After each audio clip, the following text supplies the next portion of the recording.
나 보고 이걸 좀 내려. 할렐루야. 알기 쉬운 조직선의 제자 김연한 목사입니다. 자, 오늘은 종말론 11번째 시간으로 유대교의 부활 사상을 알아보면서 여러분과 함께 은혜를 나누어 보고자 합니다. 이번 시간에는 제가 몸이 좀 불편해 가지고서 올린 때가 좀 늦었습니다. 이해해 주시기 바랍니다.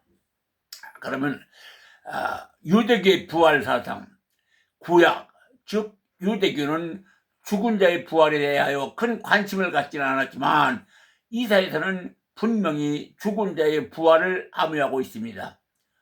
이사야서 26장 19절, 주의 죽은 자들이 살아나고 우리의 시체는 일어나리이다. 티끌에 거하는 자들아, 너희는 깨어 노래하라. 주의 이슬은 빛난 이슬이니 땅이 죽은 자들을 다시 내놓으리로다. 이러한 말들이 다른 예언서에는 없습니다. 다만 에스겔서 37장 10절, 마른 뼈에 생기가 붙어 살아나니 큰 군대들아 라는 비유적인 말씀이 있고, 다니엘서에서는 죽은 자의 부활이 강조되어 있습니다. 이는 유대교의 부활 사상의 전초라고 하겠습니다. 다니엘서 12장 2절, 땅의 티끌 가운데서 자는 자 중에서 많이 깨어나 영생을 얻을 자도 있겠고 소욕을 받아서 무궁히 부끄러움을 입을 자도 있을 것이며 라고 했습니다. 이는 다니엘서의 부활 사상은 신약성경의 부활 사상과 매우 유사합니다. 유대교에는 부활 신앙에 대하여 매우 다양하게 묘사되고 있으나 사두개 교인들은 부활 사상을 믿지 않았습니다. 그러나 예수께서는 사두개 교인들에게 부활에 대하여 여러 번 언급하였습니다. 요한복음 11장 25절 26절, 나는 부활이요 생명이니 나를 믿는 자는 죽어도 살겠고 무릇 살아서 나를 믿는 자는 영원히 죽지 않으리. 이것을 내가 믿느냐? 요한복음은 마지막 날의 부활만 가르치는 것이 아니라 현재도 부활에 따르는 축복을 받고 살고 있음을 강조합니다. 요한복음 5장 24절 25절, 내 말을 듣고 또 나 버리신 자를 믿는 자는 영생을 얻었고 심판에 이르지 아니하나니 사망에서 생명으로 옮겼느니라. 진실로 진실로 너희에게 이르니 죽은 자들이 하나님의 음성을 들을 때가 오나니 곧 이때라.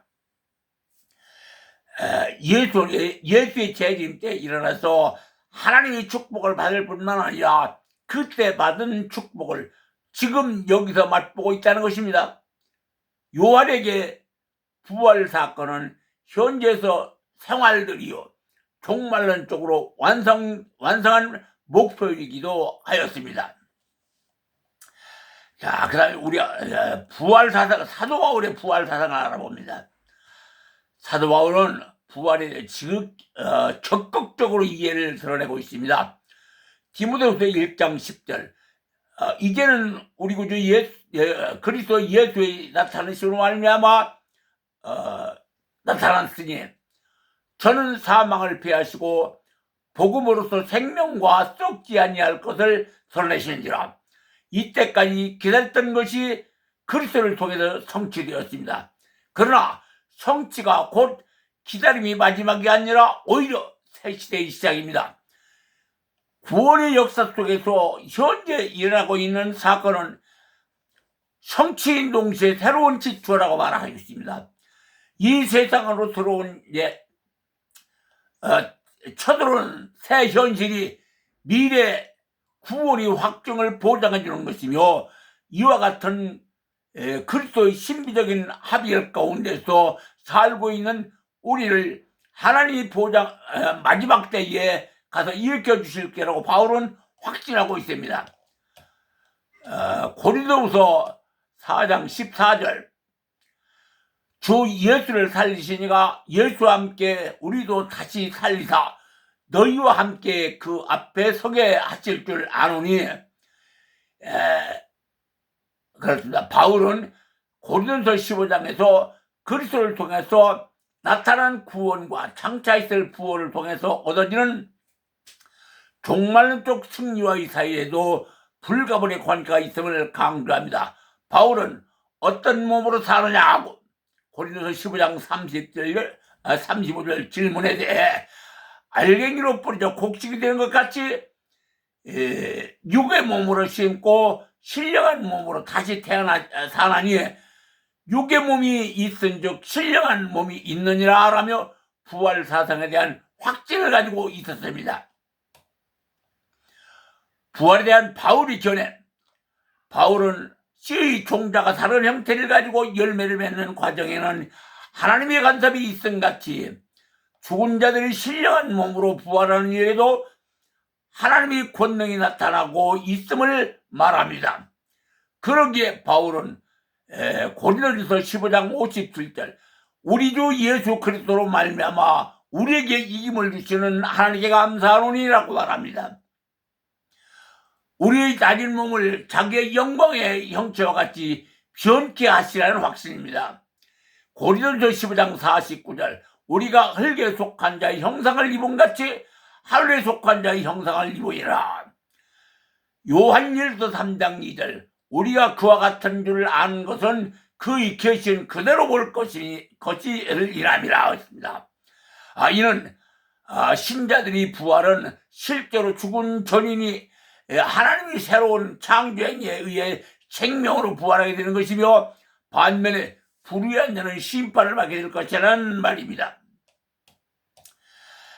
누가복음 16장 25절로 26절 아브라함이 가로되 너는 살았을 때 좋은 것을 받았고 나사로는 고난을 받았으니 이것을 기억하라. 이제 저는 여기서 위로를 받고 너는 고민을 받느니라. 이뿐 아니라 너희와 우리 사이에 큰 구렁이 끼어 있어서 여기서 너희에게 건너가고자 하나 할 수 없고 거기서 우리에게 건너올 수 없게 하였느니라. 이 말씀을 보면 불의한 자들은 죽음과 동시에 즉각적으로 심판을 받고 지옥으로 가게 된다는 것이며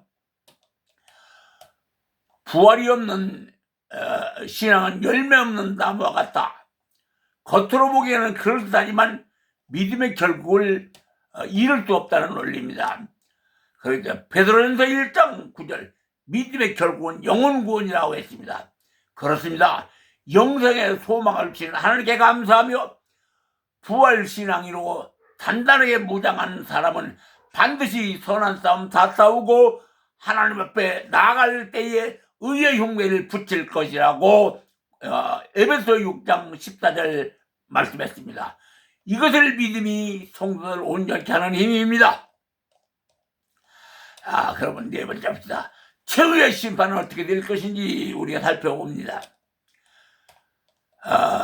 그리스도교의 또 하나의 중요한 사건은 성경 전체적인 성격을 가진 마지막 심판이라 하겠습니다. 초대교회의 마지막 심판 교리는 죽은 자의 부활과 연결되었지만 그러나 그 이후 일반적인 견해는 죽은 자들은 육신에 있을 때 한 일에 따라 심판을 받기 위해 다시 일으킴을 받는다는 것입니다. 이 교리는 사도신경에서부터 저리로서 산 자와 죽은 자를 심판하러 오시라 하는 이 구절에서부터 나타나고 있습니다. 또한 심판에는 세계의 파멸이 동반되리라는 것이 지배적인 견해입니다. 그러나 초대교회 교부들은 터털리안을 제외하고는 마지막 심판에 대하여 많은 사색을 하지 않았습니다. 어거스틴은 심판에 관한 성경 몇몇 구절을 비유적으로 해석하려고 노력하였으나 중세에는 스콜라 학자들이 이 문제를 매우 상세하게 논의하여 죽은 자의 부활 뒤에는 바로 전체적인 심판이 있을 것이며 이것이 사람들에게 마지막이 될 것이라고 믿기 시작하였습니다. 그리고 이 심판은 모든 피조물이 포함된다는 의미에서 각일의 모든 행위가 선악간에 모두 드러난다는 점에서 전처직이라는 것입니다. 종교계의 계들도 대체로 이 견해를 옹호하였습니다. 마지막 심판 후에는 중방기 상태에 있던 의인들이 영원히 영원한 세계가 열려지고 두 번째 사망으로 악인들이 영원히 완전히 소멸될 것입니다. 현재 어떤 사람들은 부활때를 준비하기 위해서는 죽은 자의 시체를 화장해서는 안 된다고 주장하는 사람들이 있습니다. 그러나 창세기 3장 19절 내가 얼굴에 땀을 흘려야 식물을 먹고 필경은 흙으로 돌아가리라. 그 속에서 내가 취함을 얻었으며 너는 흙이니 흙으로 돌아가리라 하시니라. 이 말씀을 묵상하며 한 번쯤 생각해 봅시다. 사도 바울도 사도 바울도 부활을 알갱이로 심고 다른 모습으로 하는 것과 같다라고 표현하였습니다.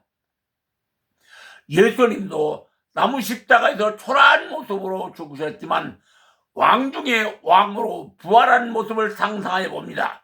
요한계시록 1장 12절로 20절에 예수님이 이 엄청난 부활의 모습을 누가 상상을 했다는 말입니까? 군뱅이가 죽어서 매매가 되는 모습을 보고 부활을 상상해 봅니다. 우리의 부활도 그와 같은 모습일 것입니다. 군뱅이를 보고 군뱅이가 하늘을 나르는 모습을 상상을 했을 것인가 말입니다.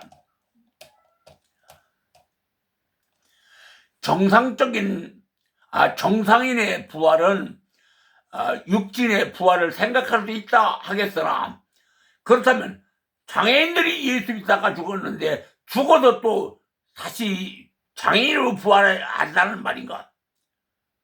말만 안 들어도 소름 끼치는 소리입니다.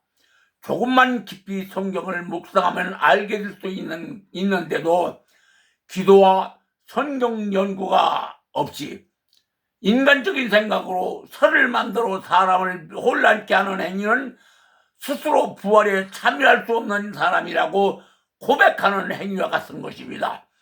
그러므로 우리는 하나님이 성경을 통해서 알려준 거두에 사람의 상상의 나를 펴서 더 이상을 알려고 하는 것은 경솔한 짓입니다. 칸트는 부활의 지상명, 즉 정언명령으로부터 미래의 모든 악을 시정해줄 최고의 자편들을 출연했다고 합니다. 쉘링, 독일의 관념 철학자 낭만파의 대표도 그 유명한 격은 세계는 역사의 심판이라는 말에서 심판을 현존하는 내재적 과정으로 간주하였습니다.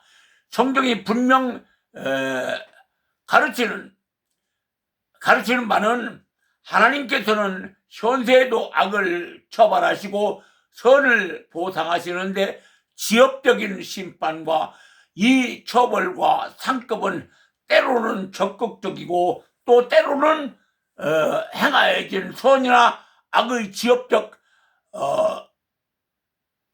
자연적 섭리의 결과로 주어진다는 것입니다. 시편 9장 16절 내가 가서 그 땅을 얻으면 너의 의로움을 인함도 아니며 내 마음이 정직함을 인함도 아니요 이 민족들이 악함을 인함이라. 내 하나님 여호와께서 그들을 내 앞에서 쫓아내심이라.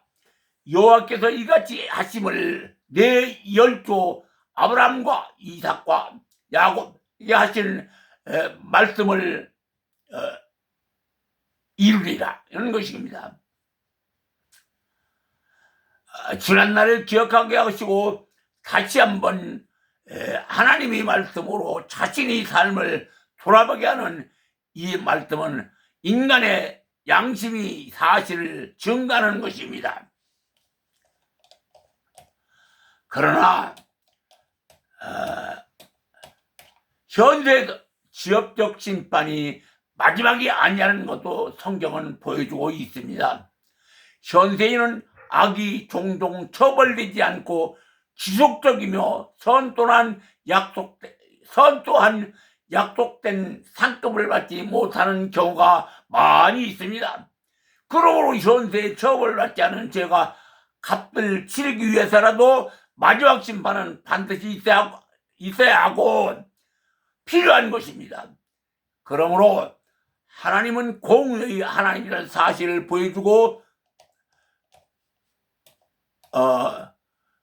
증거되어야 하기 때문입니다.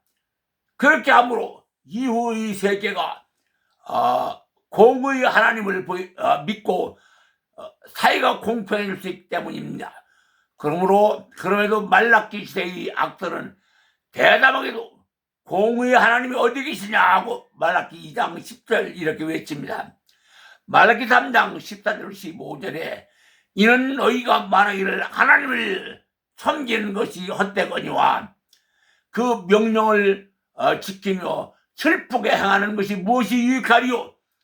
지금 우리는 교만한 자가 복되다 하며 악을 행하는 자가 장성하며 하나님을 시험하는 자가 화를 면한다 하노라 함이니라 하며 그들은 하나님을 불평하였습니다.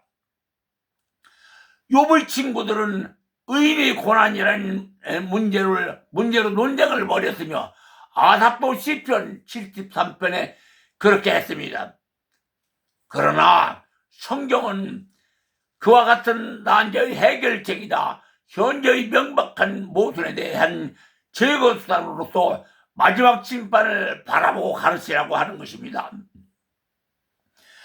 그러나 하나님은 그의 심판을 통해서 최후의 심판이 있을 것임을 말씀하셨습니다.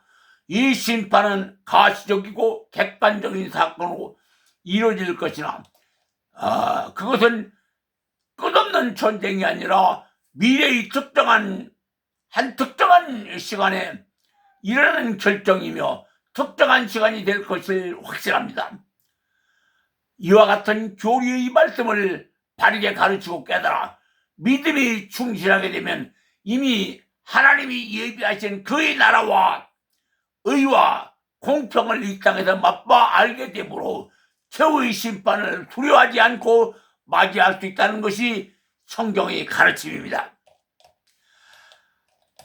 그 다음에 최후 사건을 한번 봅니다.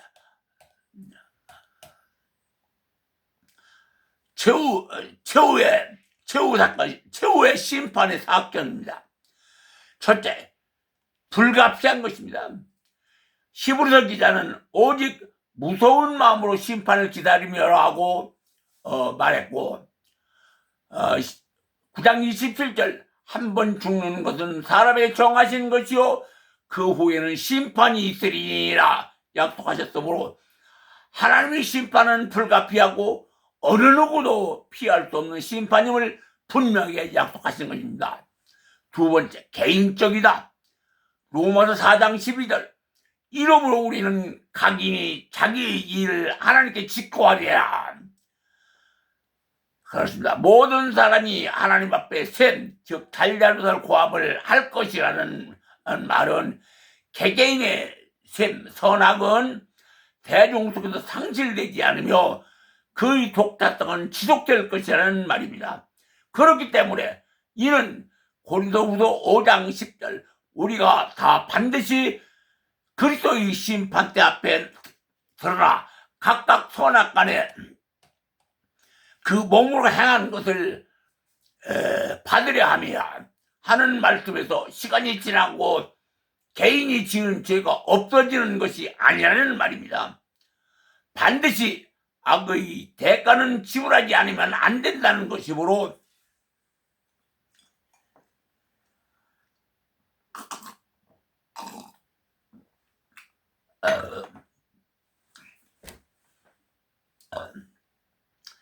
선악간의 심판은 반드시 개인적인 셈이기도 한 것입니다. 심판에는 반드시 징벌, 즉 죄의 적과가 대가의 결과가 나타나게 되어 있습니다. 세 번째, 보편적이다. 모든 개인이 구세주의 두려운 요구에 임하는 사실과 더불어 마지막 보편적인 것처럼 심판도 역시 보편적으로 실시됩니다. 그러므로 아무도 자기가 선악간에 지은 죄의를 심판할 수는 없습니다. 요한복음 5장 28절 무덤 속에 있는 자가 다 그의 음성을 들을 때가 오나니, 그렇습니다. 우리가 다 그리스도의 심판대 앞에 드러난다는 것입니다. 고린도 5장 10절 이 심판은 그리스도인과 비그리스도인이 더 나아가 무덤 속에 있는 자들과 타락한 천사들까지 포함된다는 것이 성경적인 근거입니다. 심판이 보편적이기 때문에 피할 수 있는 사람이 없이 모든 사람이 사람에게 적용된다는 논리입니다. 네 번째, 철저하게 한다. 모든 행위와 모든 말, 생각과 동기, 즉 모든 언행이 피살에 드러날 것입니다. 마태복음 12장 36절 내가 너희에게 이르노니 사람이 무익한 말을 하든지 심판날에 이에 대하여 신문을 받으라 라고 하였으며, 고린도전서 4장 5절에는 그러므로 때가 이르기 전 곧 주께서 오시기까지 아무도 판단치 말라. 그가 어둠에 감춰진 것을 드러내고 마음의 뜻을 나타내시리니 이는 하늘 아래 이 세상 어느 누구도 어디에 있든지 간에 주의 눈길이 지켜보고 있으므로 마지막 심판을 피할 자가 없다는 것입니다. 사도행전 2장 19절로 20절 또 내가 위로 하늘에서는 기사를 아래로 땅에서는 징조를 내버리니 곧 피와 불과 연기로다. 주의 크고 영화로운 날이 이르기 전에 해가 변하여 어두워지고 달이 변하여 피가 되리라. 그렇습니다. 이 마지막 심판은 차별 없이 철저하게 행하실 것을 선포하신 것입니다. 그러므로 어느 누구도 마지막 심판을 피할 자는 아무도 없습니다. 그때가 이르기 전에 예수 그리스도를 향한 정성한 믿음으로 무장해야 하는 것 외에는 달리 피할 방법이 없습니다. 마태복음 24장 40절 그러므로 깨어있으라. 어느 날에 너희 주가 임하는지 너희가 알지 못함이라. 이 말씀을 유의해야 합니다. 그러므로 마지막 심판은 보편적으로 철저하게 시행되므로 피하거나 면제받을 수 있는 면제받을 수 없는 마지막 심판임을 성경은 증거하고 있기 때문입니다. 자, 그러면 최후의 상태는 어떤 모습일까요? 최후의 상태에 대하여 전통적인 견해는 영원한 불행이든지 영원한 행복을 누리게 될 것이 마지막 상태가 있다고 가르치고 있습니다. 그리스도 안에 거하지 않는 자가 영원한 징벌에 맡겨질 것인데 반해 그리스도 안에 거하는 자는 새로운 세상에서 영속하는 축복을 누릴 것이라는 것이 일반적인 견해고 성경의 가르침입니다. 그러면 첫째, 불의한 자의 상태를 봅니다. 구원을 상실한 자의 종국적 상태는 육체 및 영적인 양명에 있어 영벌입니다. 이것은 하나님으로서 영원히 추방된 처참함이며 구속함을 받은 거룩한 모든 무리들로부터 영원한 분리입니다. 불의한 자들은 무엇보다 먼저 하나님으로부터 완전히 분리입니다. 너희는 내게서 영원히 떠나가라 라든지 부자와 아브라함 사이에 큰 구렁이 있음을 묘사하였음에서 볼 수 있듯이 부자는 거지 나사렛에게 임할 축복으로부터 영원히 분리되었음을 볼 수가 있습니다. 누가복음 16장 21로 26절입니다. 어떤 학자들의 말처럼 영원히 잠자거나 기억이 없을 것이라고 했는데 이는 절대 아닙니다. 마태복음 16장 27절 비록 육신은 죽어더라 영혼은 살아있어 분명한 의식이 있음을 표현하였으며 요한계시록 21장 8절 27절 이 안에는 그리스도의 임재와 교제 가운데 의인들이 즐길 영원한 도성에서 불의한 자들이 배제되는 상황이 자세하게 설명되어 있습니다. 불의한 자들의 삶의 본질은 무엇일까? 그것은 죄요. 그 죄에 대한 값은 사망이다라고. 불의한 자의 사망, 그것은 둘째 사망으로 소상하게 밝히고 있습니다. 즉 불의한 자의 사망은 또 하나의 사망으로 가는 길이라는 것이라고 설명합니다. 사람이 한 번 죽는 것도 싫어서 온갖 방법을 다 사용하는데 두 번째 영원한 사망이 또 있다는 것은 불의한 자에게는 최고의 고통스러움이 될 것입니다. 그렇기 때문에 하나님을 아는 지식이 가장 고상하게 이 세상의 모든 것을 배설물로 여기고 버렸다고 한 빌립보서 3장 8절 말씀처럼 사도 바울은 말하고 있는 것입니다. 그러므로 불의한 자는 개인의 종말에는 육신이 죽음과 동시에 영원히 심판받고 최후 심판 때까지 영벌에 처해지나 최후 심판 후에는 영원히 죽음과 동시에 완전히 소멸될 것이라는 논리입니다. 그 반대로 의인의 상태를 봅니다. 의인의 최후 상태는 불의한 자와는 대조적으로 하나님과의 교제 안에 있는 존재로 혹은 하나님과 함께 하는 축복과 교제의 관계성 안에 있는 존재로 일컬어집니다. 이것은 예수께서 나사를 아브라함의 품 안에 있는 존재로 언급하셨을 때 주님의 말씀 안에서 적용됩니다. 또한 주인의 즐거움에 참여할지어다라고 하신 말씀이나 내 아버지에게 복받은 자들이여 나와 창세로부터 너희를 위하여 예비된 나라를 상속하라고 마태복음 25장 34절 말씀 등 여러 말씀을 종합하여 보아도 의인들은 하나님과 함께하는 축복과 교제의 관계에 있다는 사실을 예수님이 말씀 안에서 확실하게 표현되어 있다고 할 수 있겠습니다. 사도 바울도 의인들의 상태를 주님과 함께 있는 존재로 보았습니다. 그는 신도들이 이 세상을 떠날 때 주님과 함께 있어야 된다고 믿었고 이 구절의 말씀은 이 세상 후의 의인들이 예수 그리스도 안에서 함께 축복과 교제 안에 살게 될 것이라는 점을 충분히 보여준다 하겠습니다. 그러므로 하나님을 믿는 사람들은 잠시의 고통을 영원한 행복을 위하는 길이라고 믿고 믿음 가운데서 하나님의 영광을 얻기 위해서 고난도 함께 받으라 한 로마서 8장 17절 말씀을 묵상하며 고난을 참고 성화의 길을 굳세게 걸어가는 것이 예수님과 함께 가는 길이고 의인들이 갈 길을 예비하는 것이며 영원한 세계인 피아의 문으로 들어갈 수 있는 첩경이라고 첩경이 될 것이라고 말하는 것입니다.